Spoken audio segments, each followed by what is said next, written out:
미네소타에서 발생한 아이스 요원의 총격 사망 사건 이후 트럼프 행정부의 강경 이민 정책에 대한 반발이 전국적으로 확산되고 있습니다. 뉴욕에서도 이틀째 시위가 이어지고 있습니다. 연방정부가 시민권 심사와 H-1B 제도를 강화하면서 이민 정책 전반을 둘러싼 공정성 논란이 확산되고 있습니다. 트럼프 대통령의 그린란드 확보 발언으로 매입과 군사적 통제까지 다양한 시나리오가 거론되고 있습니다. 미국 가계의 은행 계좌 잔액이 연령과 학력에 따라 큰 격차를 보이는 것으로 나타났습니다. 전체 가구의 중간 잔액은 $8,000에 그쳤습니다. 뉴저지 턴파이크를 달리던 스쿨버스에 돌이 날아들어 유리창이 깨지고 8살 어린 학생이 중상을 입는 사고가 발생했습니다.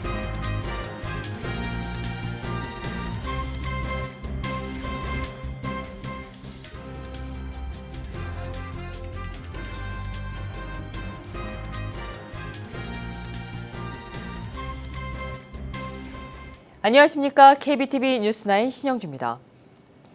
미네소타에서 발생한 아이스 요원의 총격 사망 사건 이후 트럼프 행정부의 강경한 이민 단속 정책을 둘러싼 반발이 미 전역에서 확산되고 있습니다. 뉴욕에서는 이틀 연속 대규모 랠리가 열렸고 뉴욕시장은 정책에 대해 공개적으로 비판에 나섰습니다. 이런 가운데 또 다른 지역에서 이민 당국이 연루된 총격 사건이 발생해 긴장이 더욱더 고조되고 있습니다. 미네소타에서 발생한 이민세관 단속국 아이스 요원의 총격 사망 사건 이후 트럼프 행정부의 이민 정책을 둘러싼 반발이 전국적으로 확산되는 양상입니다. 맨해튼에서는 사건 다음 날에 이어 이틀 연속 반아이스 집회와 행진이 이어졌습니다.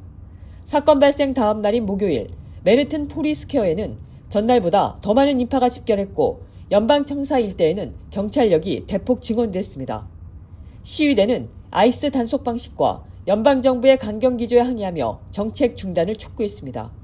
앞서 낮 시간대에는 시위 참가자 약 200명이 포리스퀘어에서 워널드 트레이드 센터까지 행진했고 이곳에서는 국토안보부 장관 크리스티 놈이 아이스 작전을 옹호하는 발언을 하기도 했습니다. 놈 장관은 미네소타 총격 사건과 관련해 해당 요원이 훈련에 따라 행동했다고 밝혔고 도널드 트럼프 대통령 역시 해당 운전자의 행동을 문제 삼는 발언을 뉴욕타임즈 인터뷰를 통해 내놨습니다. J.D. 벤스 부통령도 운전자가 차량으로 요원을 들이받으려 했고 요원은 자기 방어 차원에서 대응했다고 주장했습니다. 하지만 전직 NYPD 고위 간부는 일반적인 경찰 대응 원칙상 차량 검문 과정에서 요원이 차량 전면에 서는 것 자체가 위험하다는 점을 지적했습니다. 뉴욕에서는 정치권의 공개적인 입장 표명도 이어졌습니다. 조란 맘다니 뉴욕시장은 아이스 단속을 잔혹하고 비인도적이라고 표현하며 뉴욕시의 피난처 도시 원칙을 유지하겠다는 입장을 재확인했습니다. 국토안보부는 맘다니 시장이 범죄자를 보호하고 있다고 비판했지만 맘다니 시장은 뉴욕 경찰은 뉴욕의 법을 따를 것이며 연방정부의 대규모 추방 정책에는 협조하지 않겠다고 선을 그었습니다. 이처럼 긴장이 이어지는 가운데 미네소타 사건 발생 하루 만에 오리건주 포틀랜드에서도 이민당국 요원이 연루된 또 다른 총격 사건이 발생했습니다. 포틀랜드 경찰은 8일 연방요원의 총격으로 2명이 다쳐 병원으로 이송됐다고 밝혔습니다. 국토안보부는 차량 검문 중 요원들이 위협을 느껴 방어 사격을 했다고 설명했지만 사건의 구체적인 경위는 조사 중입니다. 아이스 요원이 연루된 총격 사건이 연이어 발생하면서 트럼프 행정부의 강경한 이민 단속 정책을 둘러싼 논란은 단순한 단속 문제를 넘어 전국적인 정치, 사회적 갈등으로 번지고 있습니다. 특히 뉴욕처럼 이민자 보호 정책을 유지해온 대도시를 중심으로 반발 움직임은 계속해서 이어질 가능성이 크다는 전망이 나오고 있습니다. 연방정부가 시민권 심사 절차를 강화하고 외국 전문 인력 비자 제도를 둘러싼 정책 변화를 추진하면서 이민 정책을 둘러싼 논란이 확산되고 있습니다. 시민권 신청자의 이유까지 직접 조사하는 제도가 부활한 데 이어 전문직 취업 비자와 특기자 비자를 놓고 공정성 논쟁이 동시에 불거지고 있습니다. 시민권 취득 심사 과정에 이웃을 직접 찾아가 신청자에 대해 조사하는 절차가 부활하고 있습니다. 연방이민서비스국은 최근 미시민권 신청자에 대한 심사 과정에서 이웃과 직장 동료, 고용주 등을 직접 찾아가 신청자의 거주 실태와 도덕성, 사회 적응 여부를 확인하는 이른바 이웃조사를 실제로 시행하고 있다고 밝혔습니다. 이 제도는 1990년대 초반 이후 사실상 중단됐다 지난해 재도입 방침이 발표되며 다시 절차의 일부로 부활했습니다. 이민서비스국은 제출 서류가 충분할 경우 이웃을 대상으로 신청자에 대한 조사를 벌이는 현장 조사를 생략할 수 있지만 기록상 의문점이 있거나 심사관 판단에 따라 조사가 필요하다고 인정될 경우 이웃과 지인들의 진술이 심사에 반영될 수 있다고 설명했습니다. 한편 정치권에서는 외국 전문 인력 채용을 허용하는 H-1B 비자 제도를 둘러싼 공방도 이어지고 있습니다. 지난 5일 임기를 마친 공화당 소속 전 연방 하원 의원이 외국 전문 인력 채용 비자 프로그램에 대한 전면 폐지를 골자로 한 법안을 2일 발의하고 떠나면서 자국민을 위한 일자리 보호와 고도의 인력을 통한 산업 경쟁력 강화라는 두 사안을 놓고 갈등이 다시 고조되고 있습니다. 이와 함께 예술 문화 분야에 탁월한 인재를 대상으로 하는 5원 특기자 비자를 두고도 논란이 확산하고 있습니다. 일부 언론은 최근 5원 비자 신청자의 상당수가 소셜미디어 인플루언서였다는 이민 전문 변호사들의 주장을 보도하면서 비자 심사 기준이 제도의 본래 취지에서 벗어나고 있는 것 아니냐는 지적을 내놓고 있습니다. 뉴욕포스트는 6일자 보도를 통해 뛰어난 예술가들을 영입하기 위해 마련된 5원 특기자 비자의 상당수가 노출이 심한 옷을 입은 온리팬스 크리에이터와 인플루언서들에게 주어지고 있다고 밝혔습니다. 온리팬스는 유료 구독을 통해 컨텐츠를 열람할 수 있도록 하는 것을 말하며 온리팬스 크리에이터들은 성적인 컨텐츠를 게시할 수도 있습니다. 미 국무부는 2017년 이후 12만 5천 건 이상의 5원 비자를 발급했는데 이 중 인플루언서가 차지하는 비중은 정확히 알 수 없는 상황입니다. 다만 중국과 캐나다 등 여러 국가의 인플루언서들이 해당 비자를 발급받았다고 전문가들은 지적했습니다. 강경 이민 정책과 맞물려 시민권 신청과 발급 절차 강화, 전문직 취업 비자와 특기자 비자 제도에 대한 공정성 문제가 불거지고 있습니다. 도널드 트럼프 대통령이 덴마크 자치령 그린란드를 반드시 손에 넣겠다는 뜻을 거듭 밝히면서 미국 정부 안팎에서는 실제 매입부터 군사적 통제까지 다양한 시나리오가 거론되고 있습니다. 하지만 거래 가능성 물론 가격 산정 자체가 어렵다는 지적과 함께 주민들에게 현금을 지급하는 방안까지 검토됐다는 보도가 나오며 논란이 확산되고 있습니다. 도널드 트럼프 대통령이 어떤 수단을 써서라도 그린란드를 확보하겠다는 입장을 거듭 밝히고 있습니다. 미국 정부 내부에서는 실제 매입을 전제로 한 검토까지 이루어지고 있다는 보도가 나왔지만 덴마크와 그린란드 당국은 그린란드는 매물이 아니다라며 거래 가능성을 강하게 부인하고 있습니다. 설령 매도 의향이 있다고 가정하더라도 가장 기본적인 문제인 그린란드의 적정 가격을 산정하는 것부터 사실상 불가능에 가깝다는 지적이 나옵니다. 미국은 1946년 그린란드를 1억 달러에 매입하겠다고 제안했지만 거절당했고 이를 현재 가치로 환산하면 약 16억 달러에 해당합니다. 하지만 이후 80년 동안의 경제 성장과 물가 상승을 전혀 반영하지 못해 현재 기준으로는 의미 있는 지표가 아니라는 평가입니다. 1903년 루이지애나 매입이나 1867년 알래스카 매입도 매도국이 자발적으로 영토를 넘겼다는 점에서 그린란드와는 상황이 다릅니다. 현재 기준으로 가치를 다시 계산하더라도 물가와 집가 상승, 지역경제 성장률을 어떻게 반영하느냐에 따라 가격은 크게 달라질 수밖에 없습니다. 덴마크 중앙은행에 따르면 2023년 기준 그린란드의 GDP는 36억 달러로 이웃 아이슬란드의 약 10분의 1 수준입니다.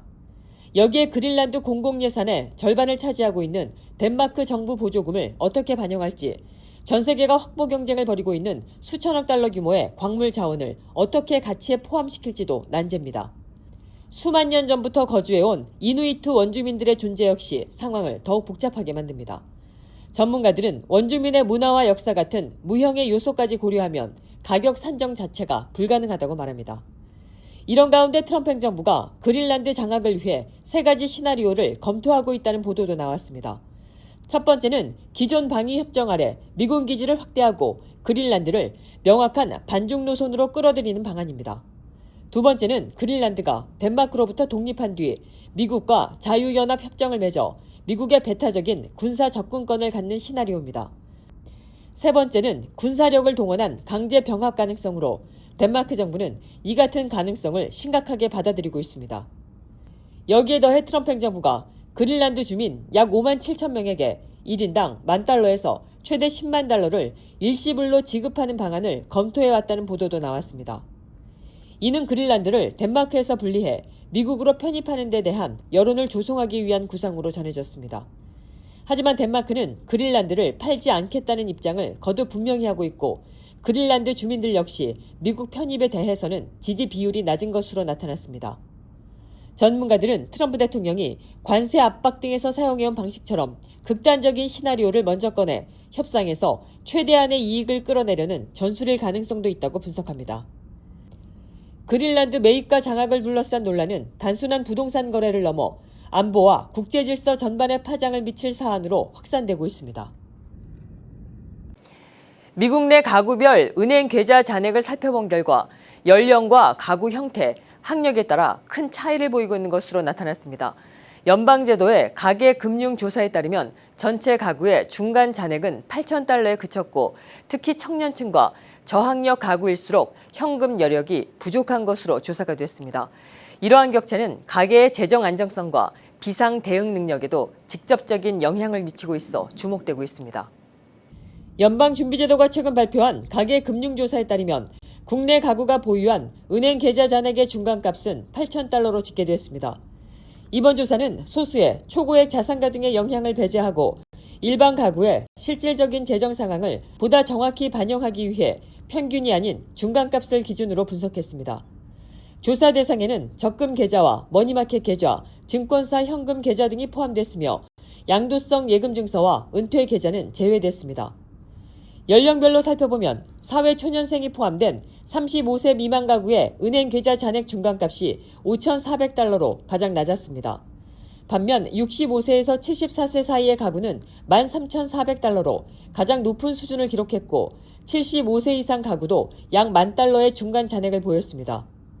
모든 연령대에서 은행 계좌 보유 비율은 98%를 넘었지만 실제 계좌에 남아있는 현금 규모는 세대별로 뚜렷한 차이를 나타냈습니다. 가구 형태에 따른 차이도 두드러졌습니다. 자녀가 없는 부부 가구의 중간 잔액은 $16,000로 가장 높았고 자녀가 있는 부부 가구도 $12,500로 비교적 높은 수준을 유지했습니다.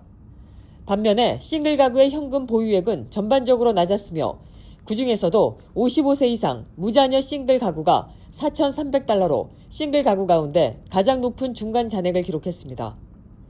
전문가들은 자녀 양육과 교육비 준비가 장기적인 재정 계획을 강화하는 요인으로 작용했을 가능성을 제기하고 있습니다. 소비 부담은 커지지만 가계재정 관리에 대한 동기가 오히려 저축으로 이어질 수 있다는 분석입니다.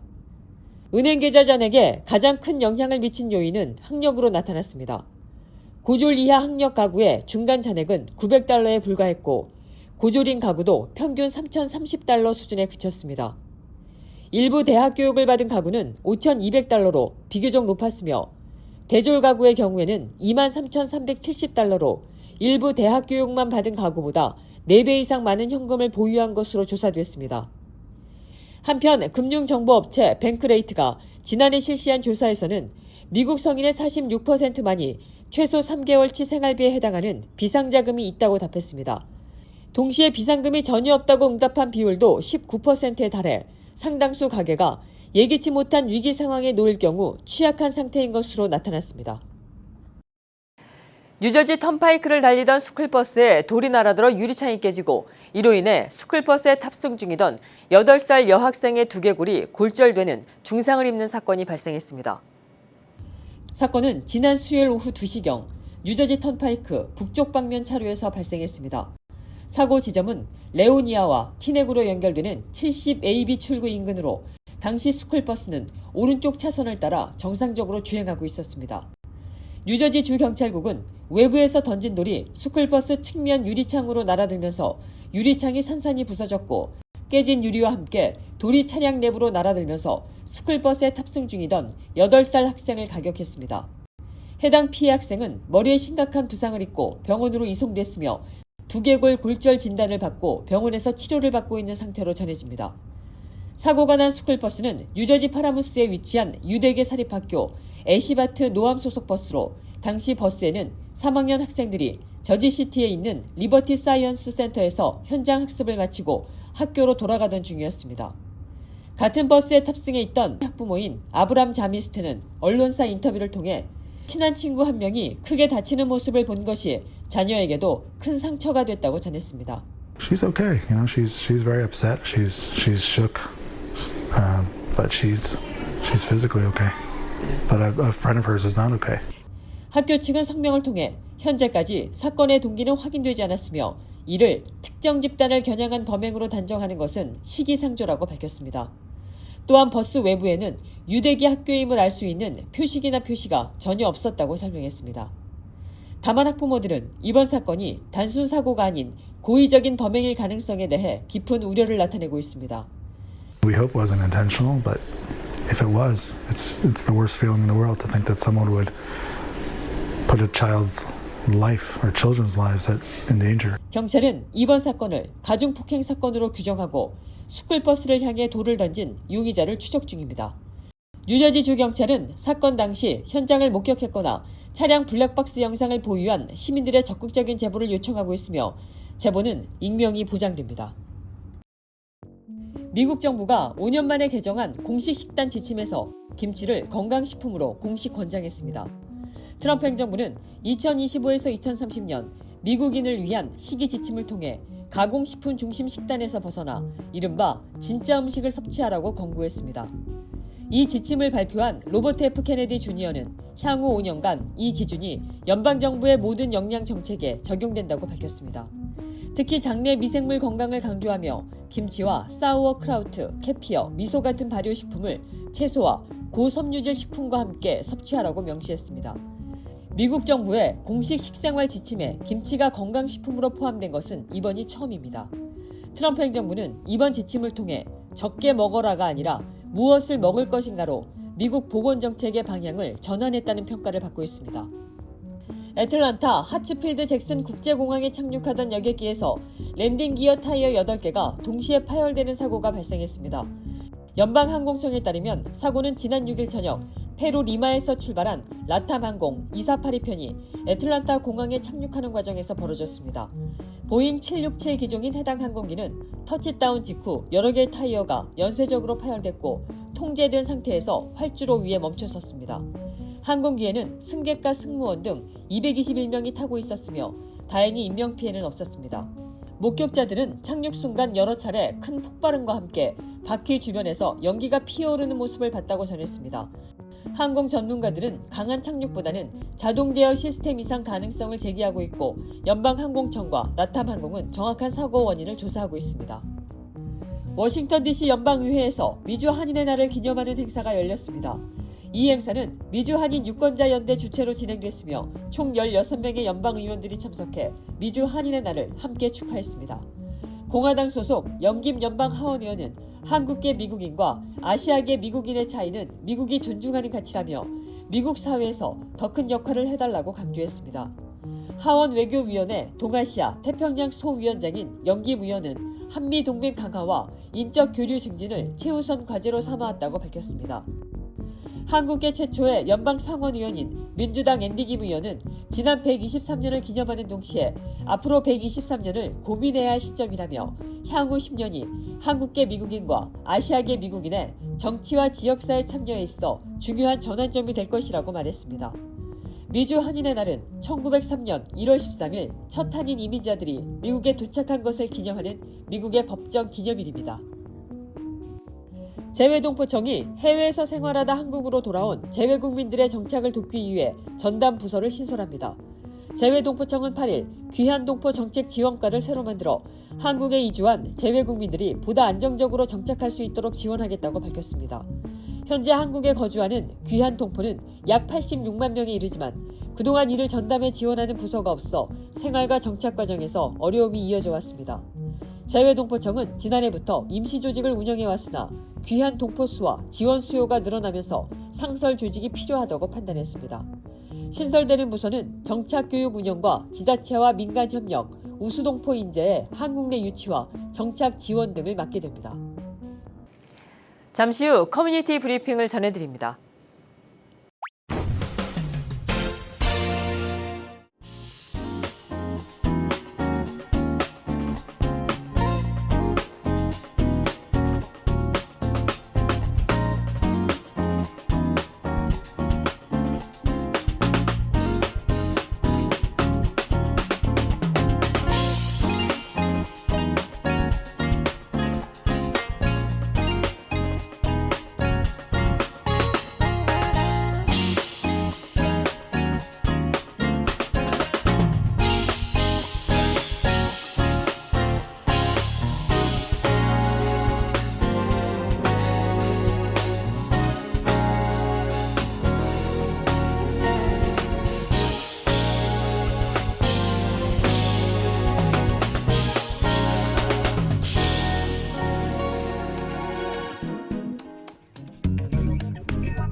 이어서 환율과 증시 전해드립니다.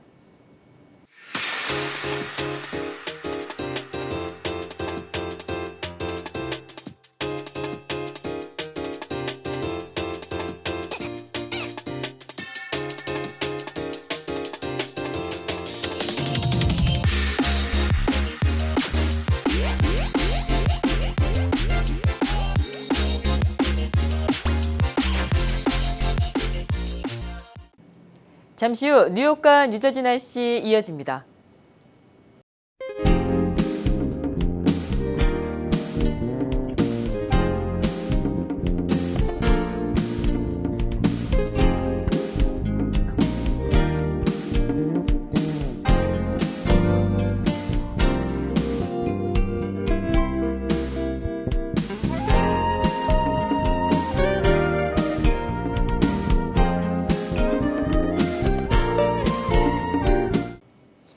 이상으로 KBTV 뉴스나인 모두 마칩니다. 오늘도 시청해 주셔서 감사합니다. 편안한 밤 주말 되시기 바랍니다.